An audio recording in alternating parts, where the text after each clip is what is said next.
ചെയ്യാമെന്ന് പറഞ്ഞാൽ എല്ലാം ചെയ്തു. ഡേറ്റ് പറയാം എന്ന് പറഞ്ഞു. അപ്പോൾ ചേച്ചിയോട് വീണ്ടും പറയുകയും ചേച്ചി ഇവിടെ വന്ന് പ്രാർത്ഥിക്കുകയും ഇതിനോടൊപ്പം തന്നെ ഞങ്ങൾക്ക് വേറൊരു പ്രതിസന്ധി ഉള്ളത്, ഞങ്ങൾ വർക്ക് ചെയ്യുന്നിടത്ത് നിന്ന് 4 മണിക്കൂർ മാറി ഉള്ള സ്ഥലത്താണ് സർജറിക്ക് പോകേണ്ടത്. അപ്പോൾ പിള്ളേരെ ഞങ്ങൾക്ക് 18, 17, 13 വയസ്സുള്ള പിള്ളേരാണ്. പിള്ളേരെ എവിടെ ആക്കുന്നൊരു വിഷമമുണ്ട്. മാതാവിനോട് മുറുകെ പ്രാർത്ഥിച്ചുകൊണ്ട് ചോദിച്ചു കഴിഞ്ഞപ്പോൾ ചേച്ചി പെട്ടെന്ന് തന്നെ അവിടേക്ക് വരാമെന്ന് പറയുകയും എല്ലാ വിസയും പെട്ടെന്ന് ആയി കിട്ടുകയും ചെയ്തു. ചേച്ചി വന്നപ്പോൾ ചേച്ചി ഉടമ്പടിയുടെ തൈലവും എല്ലാം കൊണ്ടുവന്നിട്ടുണ്ടായിരുന്നു, പ്രാർത്ഥനാ പുസ്തകവും തിരിയും എല്ലാം കൊണ്ടുവന്നിട്ടുണ്ടായിരുന്നു. ഞങ്ങളെല്ലാവരും എല്ലാ ദിവസവും പ്രാർത്ഥിക്കുകയും വയറിൽ തൈലം പുരട്ടി പ്രാർത്ഥിക്കുകയും വിശ്വാസ പ്രമാണം ചെല്ലുകയും എല്ലാം ചെയ്തുകൊണ്ടിരുന്നു. പക്ഷേ ഡേറ്റ് കിട്ടിയില്ല, സർജറിക്കുള്ള ഡേറ്റ് പെട്ടെന്നൊന്നും കിട്ടിയില്ല. ഓഗസ്റ്റ് 2024 പകുതിയോടെയാണ് ഡയഗ്നോസ്റ്റിക്സ് ടാപ്പ് ചെയ്തത്. അതിനുശേഷം ഡേറ്റ് കിട്ടാതെ ഇങ്ങനെ വിഷമിച്ചു. ഇത് പെട്ടെന്ന് ഒരു ഫുൾ കോഴ്സ് 12 കീമോതെറാപ്പി കഴിഞ്ഞിട്ടും ഇങ്ങനെ വന്നതുകൊണ്ട് പെട്ടെന്ന് തന്നെ ഇനി എങ്ങോട്ടൊക്കെയാണ് ഇത് പോകുന്നത്, മാതാവെ രക്ഷിക്കണേന്ന് എന്നും വിളിച്ച് പ്രാർത്ഥിച്ചു. അങ്ങനെ ചേച്ചി വന്നതിന് ശേഷം ഹസ്ബൻഡ് ഉടമ്പടി എടുത്തുവന്ന് അവർ തമ്മിലുള്ള ഒരു സംസാരത്തിൽ നിന്ന് ഞാൻ കേൾക്കുകയും ഹസ്ബൻഡ് ഉടമ്പടി എടുത്തതിനാണ് സപ്പോർട്ട് ചെയ്യാൻ വേണ്ടിയിട്ട് എല്ലാവരുടെയും ദുഃഖം ആണല്ലോ എന്നോർത്ത് ഞാനും ഉടമ്പടി എടുക്കുകയും ഓൺലൈൻ ഉടമ്പടി എടുക്കുകയും ചെയ്തു.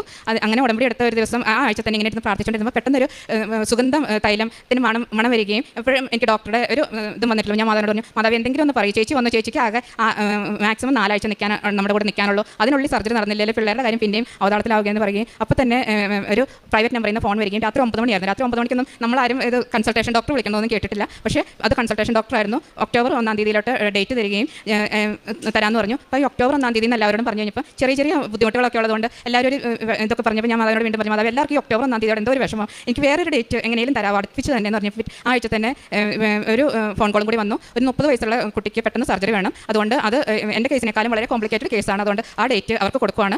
ഒക്ടോബർ 10 തീയതി ചെയ്തു. അപ്പോൾ എനിക്ക് മാതാവിനോട് ഒത്തിരി നന്ദി പറഞ്ഞു. എല്ലാ ദിവസവും ഞങ്ങൾ തൈലം പൂശിക്കുകയും ധ്യാനം കേൾക്കുകയും പ്രാർത്ഥിക്കുകയും എല്ലാം ചെയ്യുന്നുണ്ടായിരുന്നു. ചേച്ചി മുഴുവൻ നേരം മക്കളോട് കൂടി ഉണ്ടായിരിക്കുകയും എല്ലാം പ്രാർത്ഥിക്കുകയും ചെയ്തു. സർജറി ചെയ്ത് കഴിഞ്ഞപ്പോൾ 1500 കേസ് ചെയ്തിട്ടുള്ള ഡോക്ടറാണ് ചെയ്തത്. ഒരു 18 പീസോളം അബ്ഡോമിനിൽ നിന്ന് അവർ ക്യാൻസർ സെൽസ് എന്ന് തോന്നിയ ഭാഗങ്ങൾ മാറ്റി. പക്ഷേ എൻ്റെ മനസ്സിൽ അന്നേരം ഞങ്ങളെല്ലാവരും ഉറച്ച് വിശ്വസിച്ചു ഇത് ക്യാൻസർ ഇനി ഉണ്ടാവില്ല, ഒരു ഇൻഫ്ലമേഷൻ ആയിരിക്കും, മാതാവ് ഞങ്ങളെ രക്ഷിക്കുമെന്നും ഉറച്ച് വിശ്വസിച്ചു. ആ റിസൾട്ട് വന്ന് ഡോക്ടർ സർജറി കഴിഞ്ഞ് റിസൾട്ട് പറയാൻ വേണ്ടി വന്നത് ഇതൊരു അത്ഭുതമാണെന്ന് പറഞ്ഞുകൊണ്ടാണ്. ഡോക്ടർ ഇതുവരെ കണ്ടിട്ടില്ലാത്തൊരു അത്ഭുതമാണ്. എൻ്റെ ജീവിതത്തിൽ ആദ്യമായിട്ടാണ് ഇങ്ങനെ ഒരു റിപ്പോർട്ട് ഞാൻ കാണുന്നത്. ഒരു സെല്ല് പോലും ക്യാൻസർ ആണെന്ന് പറഞ്ഞില്ല, എല്ലാം no evidence of cancer cells of 18 pieces, അതാണ് റിസൾട്ട് വന്നത്. അതോടൊപ്പം തന്നെ മാതാവിന് ഞാൻ ദർശിക്കുന്ന മാതിരി ഒരു അനുഭവം. ഈ സർജറി കഴിഞ്ഞ് പിറ്റേ ദിവസം വെന്റിലേറ്ററിൽ നിന്ന് അവർ എടുത്തു കഴിഞ്ഞപ്പോൾ ICUലായിരുന്നു. ഞാൻ മയങ്ങി പോകുമ്പോൾ വേറെ ഒന്നും ഓർമ്മയില്ല, എന്തൊക്കെയോ ഒരു മഞ്ഞ കളറുള്ള